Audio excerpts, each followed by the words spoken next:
Hey, it's Just So Trish, and if you didn't know, I didn't know, it's National Coffee Day, so I figured I would share with you how I take my cup of joe.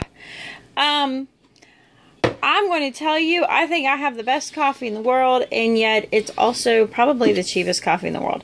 So, I do not have a fancy Keurig.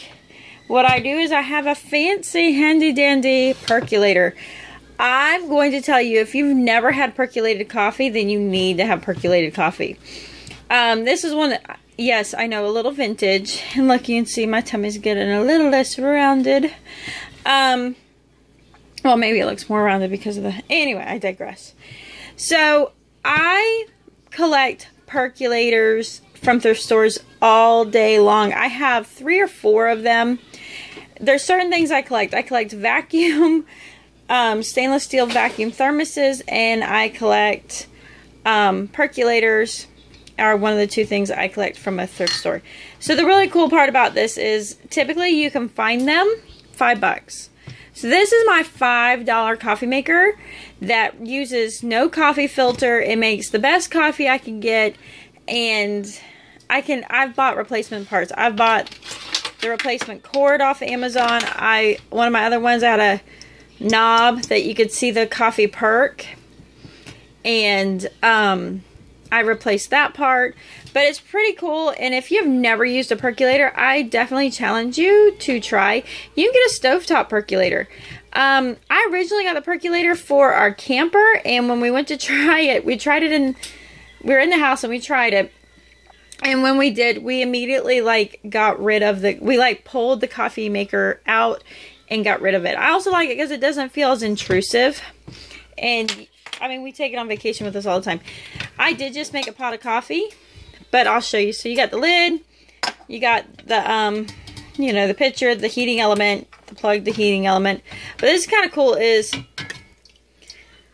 that's it. You can't, it's just black. This is a 12 cup. So, you have this spout that, and then there's like a little hole this goes into. And I'm going to do this one-handed. Hold on. Okay, so then there's the spout. And then this is the basket. And the lid. And you just put... I don't know how well you can see it. But you put your coffee grounds in here. You can't see it. It's all black. And you put this in. And you put your basket on. You put your top on.